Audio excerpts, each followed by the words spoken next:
News Center now. Governor Mills is in Portland talking with state and local leaders about how to handle the influx of asylum seekers arriving here. Plus, what the state of Maine is doing to hire more lifeguards to protect your kids at the beach this summer. If somebody called you ugly, I'm assuming you wouldn't like it very much. But tonight we're going to meet somebody who apparently is fairly happy he's ugly. His name is Tostito. Yes, he's a dog from Maine. He's trying to be the world's ugliest dog. We'll meet him coming up. This is News Center Now.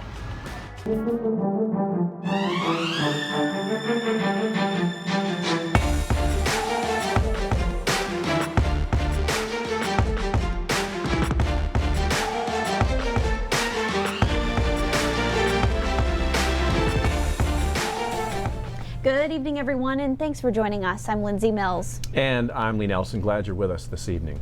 In the news tonight, Governor Janet Mills has been in Portland this afternoon at a meeting with federal and city leaders about the influx of asylum seekers from African countries. That meeting just ended. Yeah, it happened at Merrill Auditorium. It was to discuss a larger coordinated response to the situation. In opening remarks, Governor Mills said helping asylum seekers is not just an issue Portland will deal with alone. She called for unity, urging other Maine communities to step up and help like South Portland has offered to do.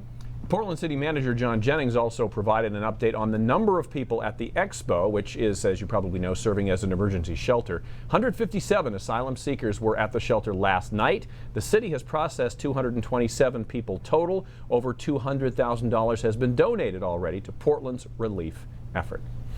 Meantime, we have heard some questions from viewers regarding the health status of those people arriving in Portland from Africa and up through Mexico. Yeah, there are two questions we've seen people ask on social media.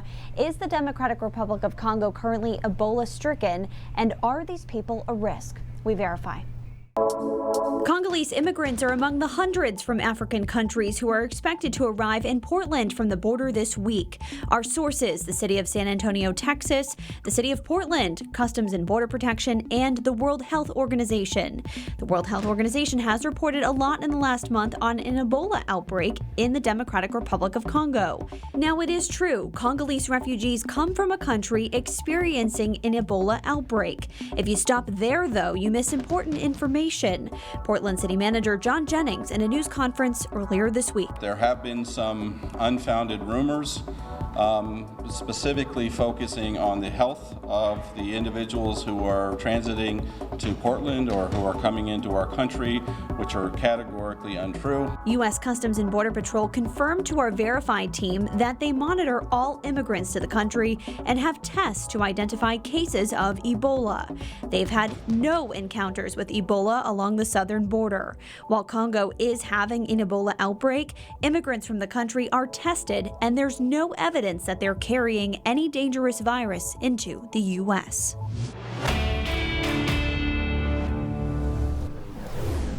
All right, so a lot of you have reached out asking how you can help, and there are some ways you can help. One, obviously, by donating money. The city has set up a text to donate line. Text EXPO to 91999.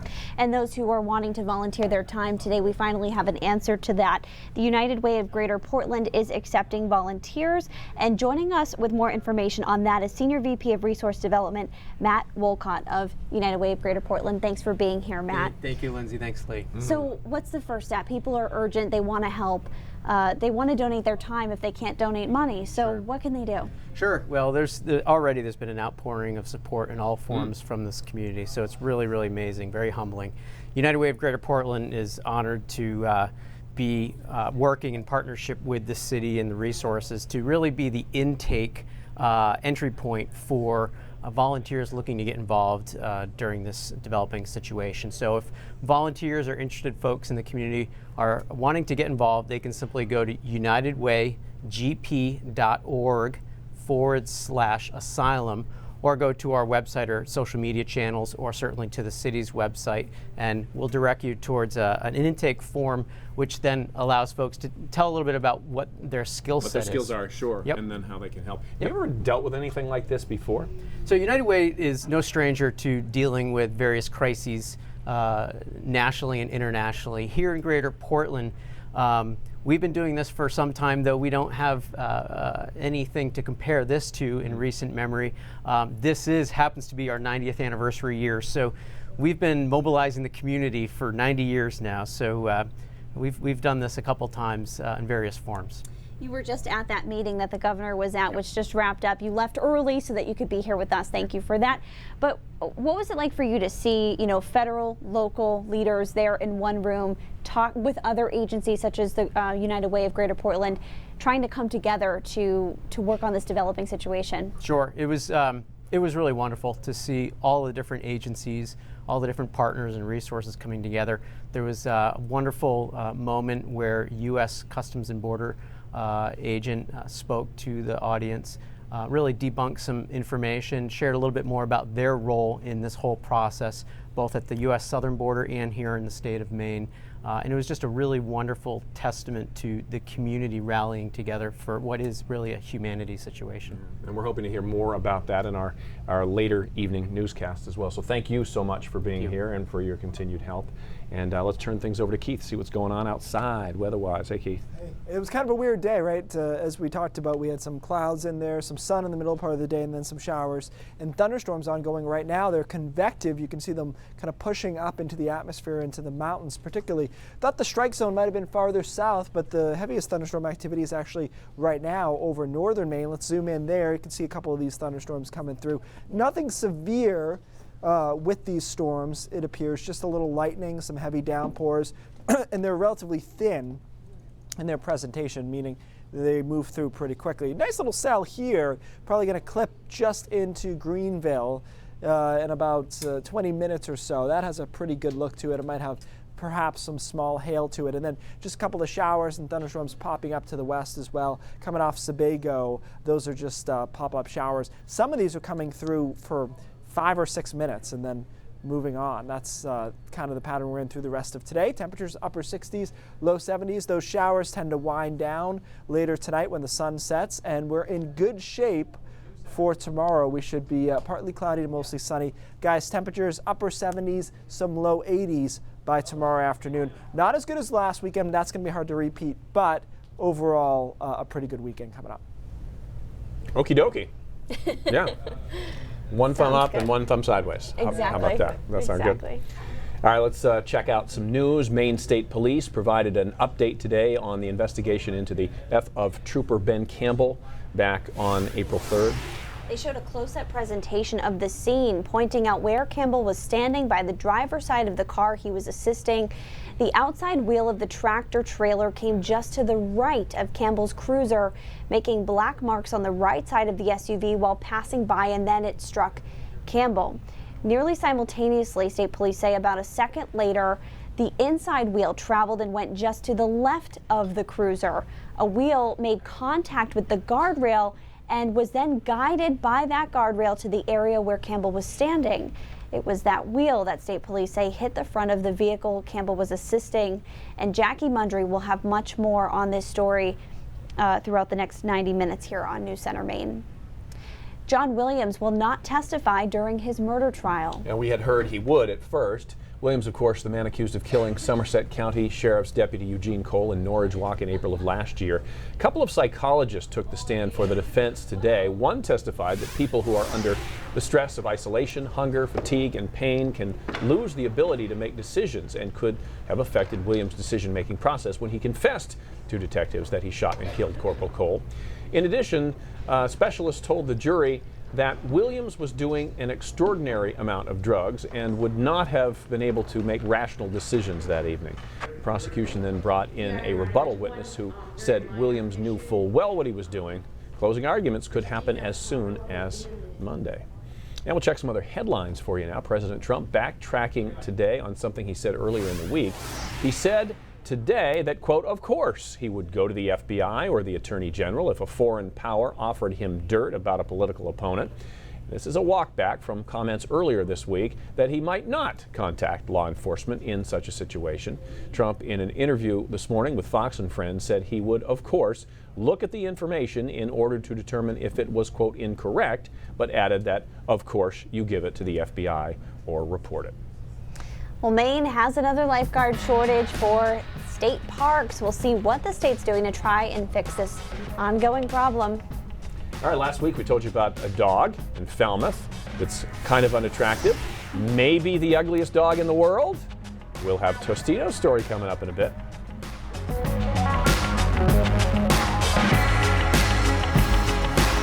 Oh, man, oh, man.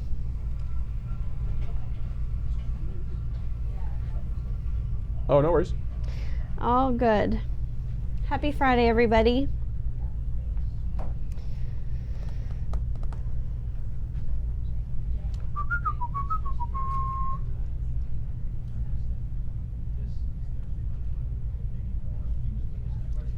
Let me get to the home So, page. of course, the topic of the asylum seekers arriving in Portland is one that is divisive, and it's something that a lot of people feel very passionately about on both sides. Trying to get there here.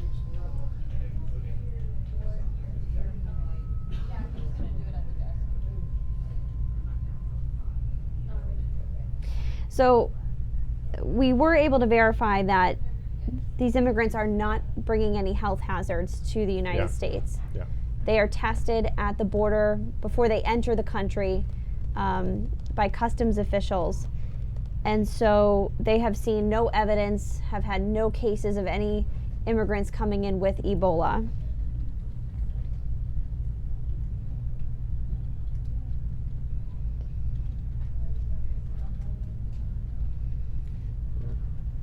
So, and they were screened when they arrived at the border, which was as recent as some of them 3 days ago, 4 days ago. I think it takes about 4 days on the bus from San Antonio to Maine to Portland. Correct me if I'm wrong there. But they were tested, you know, earlier this week, or late last week rather.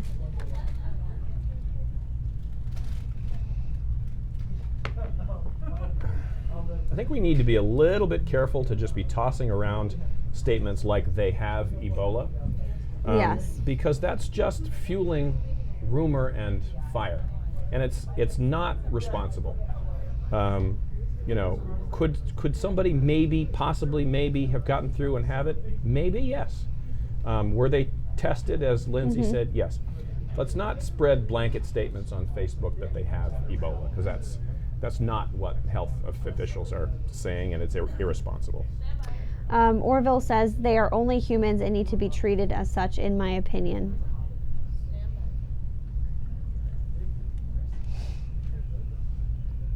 We write out on a VO here, or airplane. All right, we're back with this. The New York State Assembly has passed some legislation that would prohibit companies from charging different prices for men's products versus women's products that are similar. We're talking about things like shampoo and shaving cream, razors, etc. Why? Well, because a study done in New York found that women's prices are 7% higher than prices for men's products. So the bill now moves to the state Senate in New York for further consideration. Are you hooked on the HBO show Chernobyl? I actually binged the whole thing. And you told us about it, and we just started watching it. Did you watch? So, oh, yeah. Good. So we'll talk. We'll talk when you finish it. It's only 5 episodes. A lot of people are, and it's having an effect on tourism. I saw this earlier this week on Instagram. It's kind of disturbing, but one travel agency in the Ukraine says it's seen a 40% rise in bookings to Chernobyl since the show started airing in May. Of course, that's the site of the world's worst nuclear disaster. It's been abandoned ever since. And that meltdown, that explosion and then meltdown happened in 1986. The area around the plant still has the feel of a post-apocalyptic world. There are stray dogs wandering around, and vegetation has encroached on the abandoned buildings. There's still radiation in the air, but it has been deemed low enough in certain areas that it's safe for a short visit. But if you search that on Instagram, you'll see people are posing on these buildings and these structures, and I don't know, you just got to be careful. Would you go?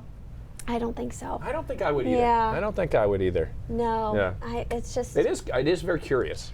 I think it's important that we're all learning about it, you know, by way of HBO and seeing maybe what may have played out. Yeah. But it's interesting. things are it's meant a very to be. Interesting show. Yes. Up next, we'll see how the state is trying to make the no lifeguard on duty sign a little more scarce this summer. And Keith is going to let us know if good weather will be scarce or plentiful this weekend.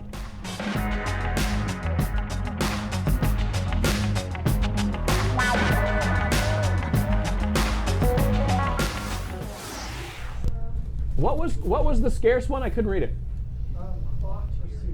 Cloth for suits. Happy early Father's Day to Leah and Keith. Oh, yay.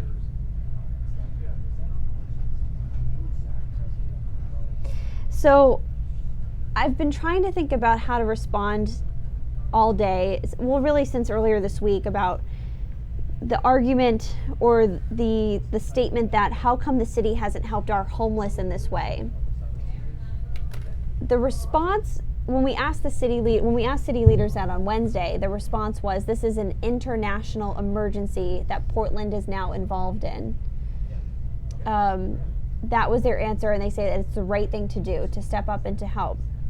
A lot of the agencies that are stepping up and helping are agencies that do already help our homeless, and our homeless are their first priority. For example, Preble Street Homeless Shelter, they are providing the meals for the time being. They provide meals and take care of our homeless as best they can. That's their number one priority. And the Expo is listed as an emergency shelter for the city. It's the city's property. It can do with it as it deems necessary. But I do understand the conversation because we are at a time where homeless shelters in the city are seeing overflow situations. It's a really tough conversation. It's on a slideshow feature though, so it's going to go away. Okay. Thank you, Bill. Are we over here? We are right. Oh. Thank you. I guess we're right there. Box marks the spot. Why don't you edge toward me too, because they do like us to be. Sure. So is this... Oh, you've got yours split, and I don't have mine split. That's so strange. I Wonder if you just split it. There we go. When you're on the beach with the kids, it'd be a little unsettling. 30 seconds. Singing? Yeah. Yep. I would Well, are you break a good every singer? window. Like some background noise right now. Are you a good singer? I mean, I'm not that experienced. Stand by. Okay. I don't know. You guys step up a little bit. Yeah. Let me clear my throat though. There you go. Let me clear my throat. 10 seconds. Oh, hi, Hannah. Thank you so much. We'll come get you right now. Thank you. Hi. She's here. Okay, great. I'll go let her in. Give me a nod. All right, so you're headed to the beach with your kids. It can be a little unsettling if you see the sign, "No lifeguard on duty." Something I'll find out next summer, I suppose. Anyway, this is a problem that's been going on for a couple of summers in a row now. State parks especially are struggling to hire lifeguards. So the solution, they're raising the pay. Chris Costa explains if they think this will help. I love the sand. I love that it's easy to bring my kids here. Popham Beach State Park is full of families during the summer. Jenny Truby's kids play in the sand and are just getting brave enough to go swim. Sort of. I'm watching my kids too, but sometimes you don't know, especially with the ocean. Parents like Jenny are counting on an extra set of eyes on shore from lifeguards like Eddie Capoldo. You'd rather stop anything before it happens than let it happen and have to go out there. Here at Popham Beach State Park, they have enough lifeguards to man all of the shifts, but that's not the case across the rest of the state. They're facing a double-digit shortage. If somebody's distressed, it takes a whole team of people to be able to help them and get them out of the water and make sure that they stay safe. To attract more applicants, the state is offering big pay raises, more than $14 an hour for new lifeguards, and they're willing to reimburse them for certifications too. The more lifeguards we can have, the more we can ensure that the public is safe. If you can't fill those 23 vacancies, what's going to happen at those state parks? It'll be swim at your own risk. Say that again. Swim at your own risk. It's not really a job that we want to show off. It's more of we'd rather just keep people safe. You know, I appreciate the fact that they're here and that they're watching and they're helping to keep my kids safe. They're more important than anything. That was Chris Costa reporting. Lifeguard coordinators say they're also willing to have 2 candidates split 40-hour shifts, and there are openings all over the state. For a list of those, check out our website and mobile app. All right. Boy, we saw people in the water in that story? know. What's the ocean temperature That's gotta be approximately? file footage, right? I It has to don't be. know that it was. I don't think it was. The one with that the was kids? a lifeguard. That was with Wednesday. The kids, yeah. That was Wednesday. I don't know. It's Yeah. 51, 52.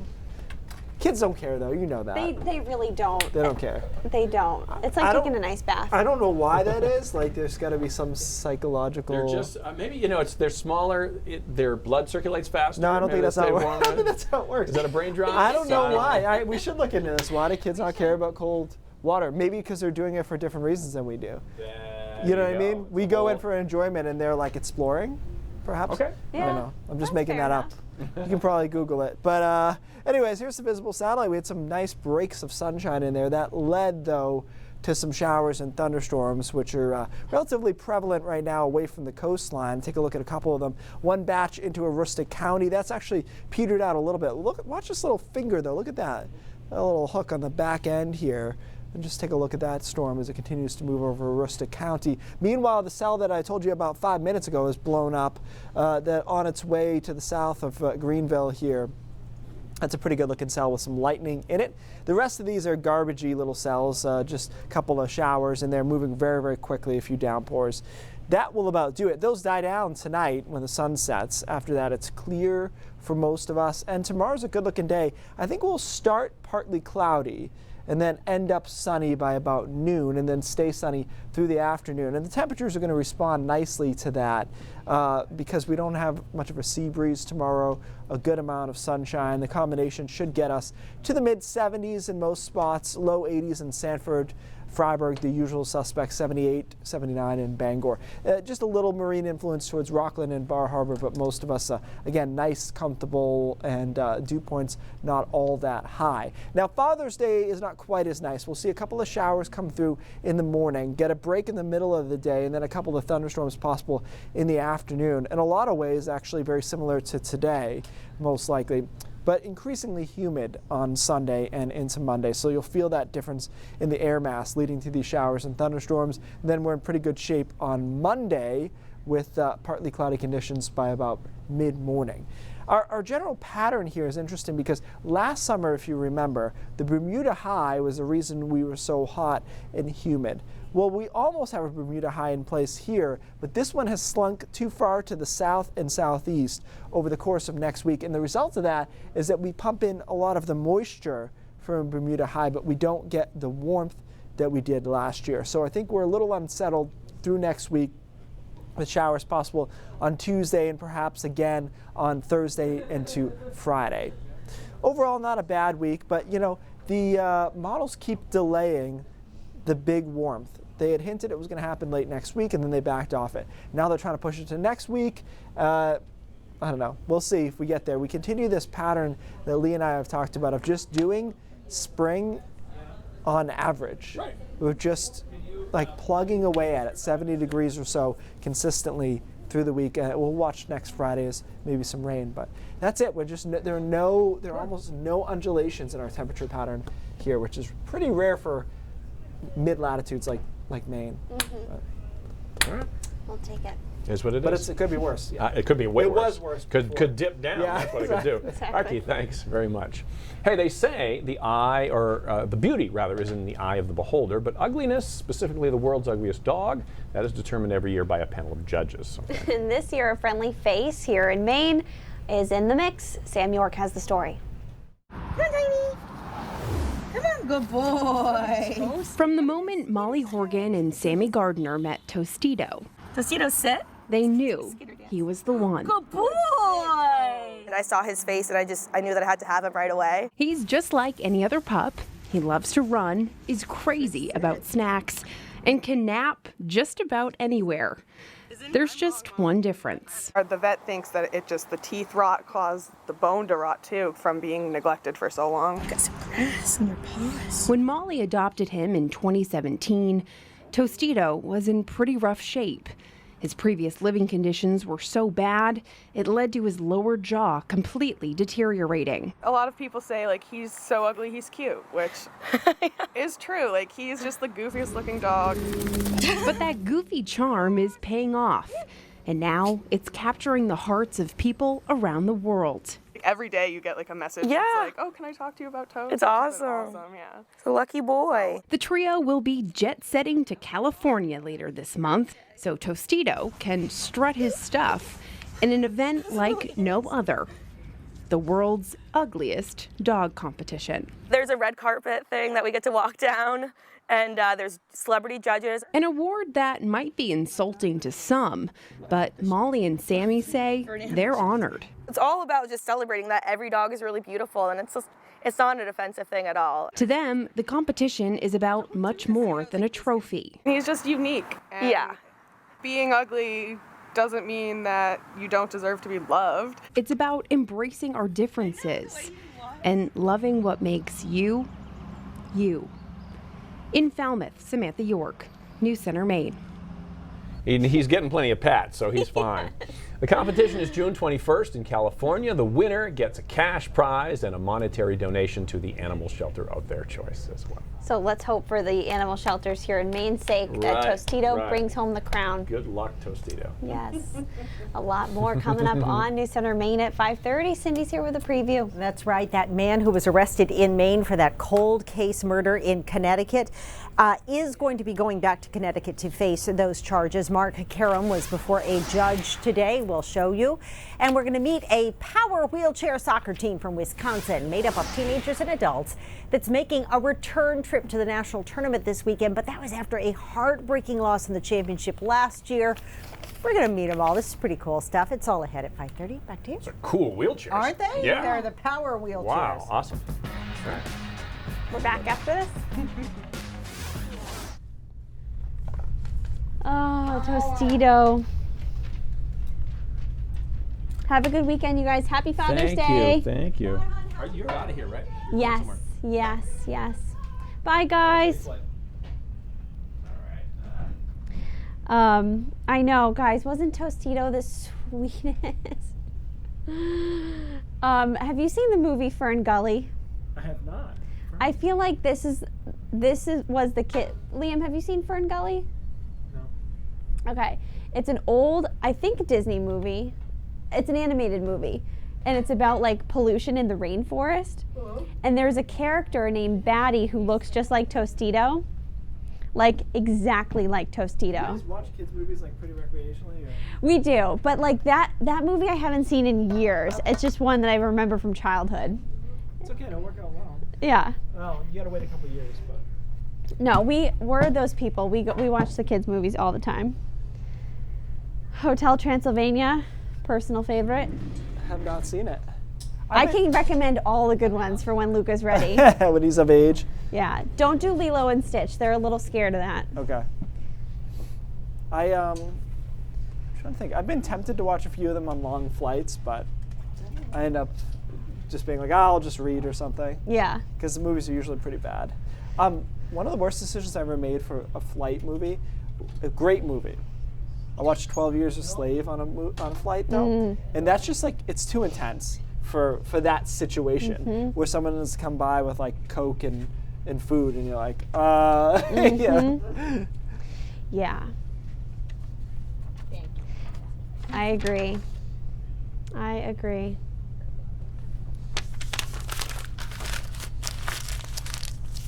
So conversation obviously is very heavy right now on our feed about the asylum seekers. More coverage at 5:30 if you guys want to tune in. Yeah.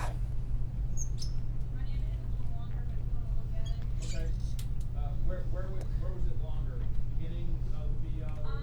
I added just like few words in the video just because I know it's already edited, so I just want to, Rockin' Paula's leggings this weekend. Oh yeah? Very excited. Nice. Yes, yeah. Very, very excited good to get about double that. use out of that. Hopefully she's not going to need them again.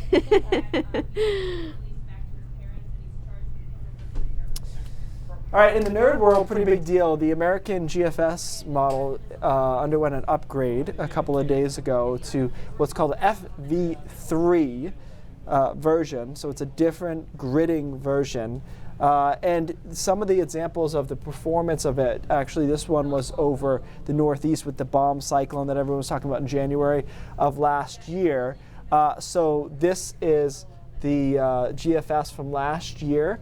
this was the model, the improved model, and then this is what actually happened. Oh. So you can see the advantage there. Yeah. They've been tracking this for several years, 3 years they've been running them in parallel. Last year we were able to get access to it as forecasters to take a look at it. I think it's got a lot of promise. The interesting thing about all of this is two main catalysts got the government to start putting more money into our weather forecasting. One was Sandy. After Sandy, when the European model got it right and the American model got it wrong, they passed a bill through Congress to spend more money on modeling. The other thing, frankly, is that forecasters like myself go on and talk about how much better the European model is than the American model, and that stokes. It's like how we went to the moon. Like, no, they're not going to get to the moon. We're going to get to the moon faster. Yeah, so in a way, this has all been good stuff. It's making it more competitive. However, the European model just went under a big upgrade a week ago as well. Keeping up with the Joneses over here. It reminds me of like Talladega Nights. Yeah. You know, It's Ricky true. Bobby. It is very Talladega Nights. But it's all good. The race is in the right direction. We'll all benefit from it. All right, News Center Maine at 5:30 starts now. Bye, Facebook.